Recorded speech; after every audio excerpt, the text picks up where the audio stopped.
So this is a very, very positive set of energies, guys. Nasa inyo yung energy ng good luck, good fortune, swerte. So, swertein kayo mga kapiksi, especially swerte kayo sa pera, guys. So, swertein kayo sa mga bagong kontrata.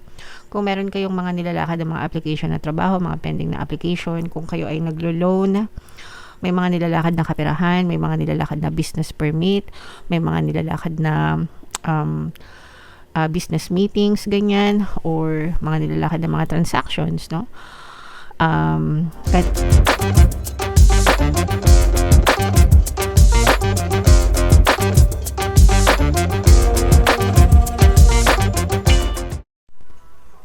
hello guys, hello Aquarius, welcome back to Pinay Pixie Tarot. Ang pamagat ng episode natin for tonight is Money Money Come to Me. Ito yung ating money reading, guys, para ngayong February para sa Aquarius, Sun, Moon, Rising Sign, and Venus.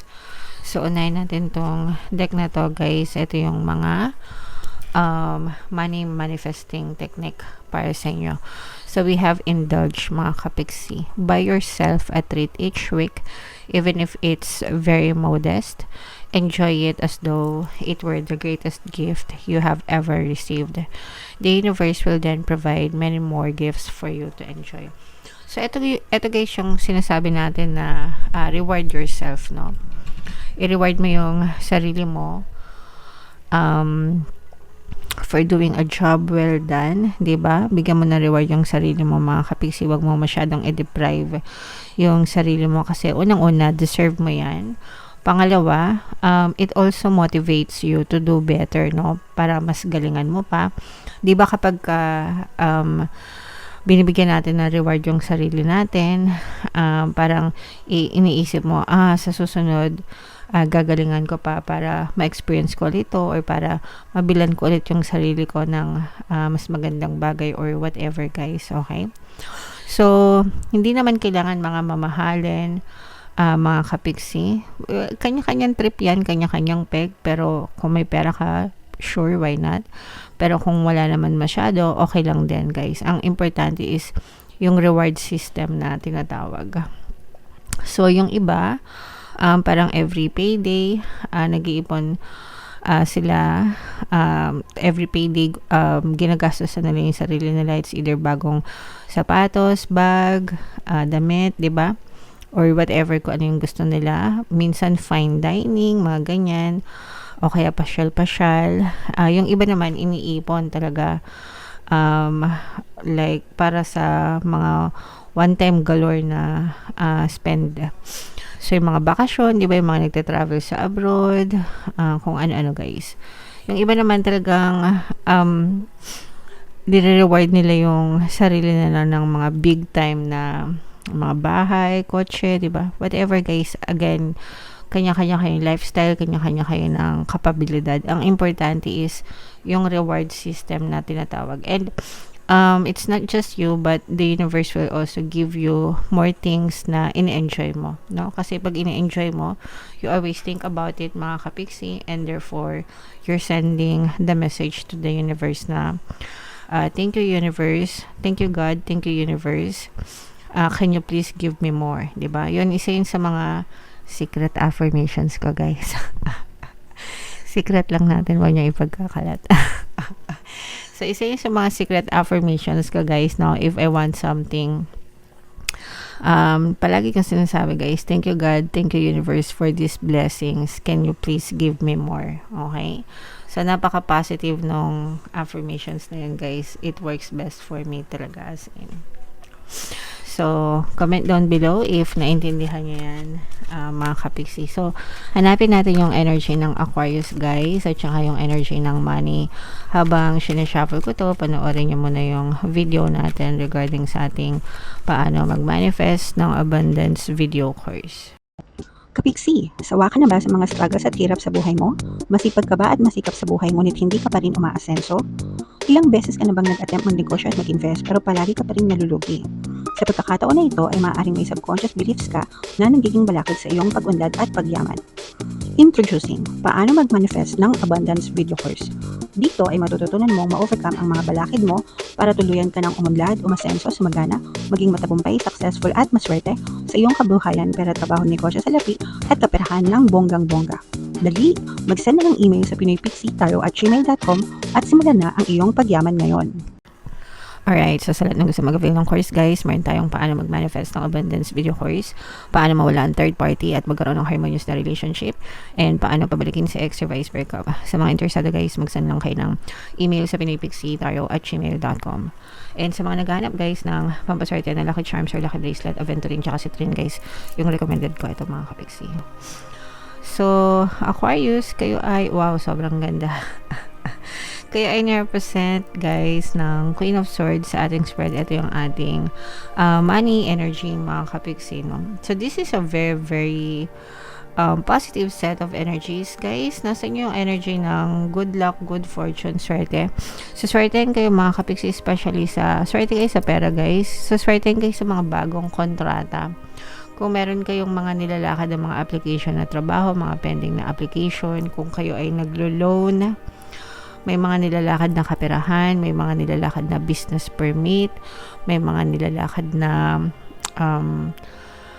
business meetings, ganyan, or mga nilalakad na mga transactions, no? Kahit anong klaseng transaction pagdating sa bentahan, mga ganyan.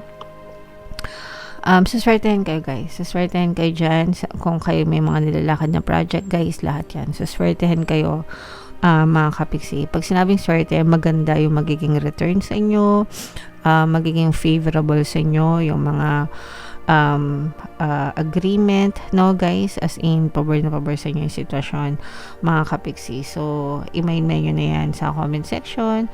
Mine, swerte, good luck, good fortune, swerte sa mga kontrata, ganyan. And actually guys, no, sinaswerte yung buong pamilya nyo, especially guys kung meron kayong family business, no, mga kapixie, o kaya naman parang yung iba sa inyo guys, parang sinaswerte lahat ng members of the family. Kunwari kayo mag-asawa, parehas kayo may trabaho, parehas kayong sinaswerte sa trabaho. Kung meron kayong mga anak na nagtatrabaho na rin, or kahit hindi pa nagtatrabaho, parang sila yung nagdadala ng swerte sa inyo mga kapixie. Okay, so swerte yung buong pamilya nyo guys. And nakikita natin dito na tuloy-tuloy lang. Actually guys, yung iba sa inyo masipag at saka nagiging busy kayo, especially sa mga sellers guys, sa mga sellers, mga nagtitinda, mga kung nagla-live selling kayo or nag-online selling kayo, or ang nararamdaman kasi dito natin guys is maraming nag-i-inquire sa inyo, maraming nagte-text, maraming nagme-message, nagtatanong how much, ganyan, details please, diba? Yun yung uso sa mga online. So for some of you, doon manggagaling yung sales mga kapixie. Kaya make sure na galingan nyo guys yung mga customer service nyo, no? Para talagang maklose nyo yung mga sales, yung mga deals mga kapixie. Okay? So napakaganda guys, i-mail nyo na yan sa comment section, no? Itong mga swerte na yan sa mga sales, swerte sa mga kontrata guys, no, sa mga proyekto, sa mga transaction guys. Eto guys, nakikita natin na this is a brand new beginning para sa inyo, kasi for some of you guys, pwedeng nagkaroon kayo ng mga lugi, pagkalugi, pwedeng nagkaroon kayo, parang may mga losses kayo guys, no? Pag sinabing losses, may mga nawala sa inyo. Pwedeng na-scam kayo, or nawalan kayo ng trabaho, or tinakbuhan kayo sa pera, ganyan, whatever iba kayo sitwasyon. Pero nakikita natin na itong start ng season na to, actually nag-i-start na to simula ng pagpasok ng January, or simula nitong pagpasok ng bagong taon guys. Talagang bumabangon kayo, no? Pinipilit yung bumangon mga kapixie.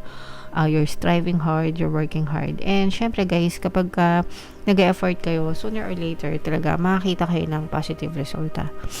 Positibong resulta. Pero ito guys, hudyat ito ng bagong simula. Parang you're just getting started. Kaya nga yung iba sa inyo talagang nag-a-apply, parang nag-a-apply kayo ng trabaho kasi naghahanap kayo ng bagong trabaho or naghahanap kayo ng additional source of income, ganyan. Pero ito ay hudyat ng mga bagong simula sa inyong mga kapiksi. And itong mga bagong simula na to, magdadala ito ng magandang swerte. Parang magbabago yung takbo ng swerte nyo, Aquarius, simula ngayong season na to. Okay? So, wag nyo nang pakawalan yung mga swerte na yan, guys. Make sure na alagaan nyo, trabahuin nyo. You should learn from your previous mistakes. By the way, guys, sa mga nag-abroad pala, if meron kayong application abroad, maaring matuloy or mag-grant yung mga request nyo, ma-approve yan, mga kapiksi. So, maganda itong balita sa mga nagbabalak mag-abroad, guys. Okay? Alright. So, yeah. Yan ang inyong reading, guys. Comment down below if naka-resonate kayo. And lahat ng mga magaganda dito, guys, i-main-main nyo na sa comment section. Ito yung ating 2026 kapalaran, guys. Ito naman yung ating success stories ng paano mag-manifest ng abundance video course. Thank you for liking, sharing, and subscribing. See you next time, guys. I love you all. Have a nice day. Bye-bye.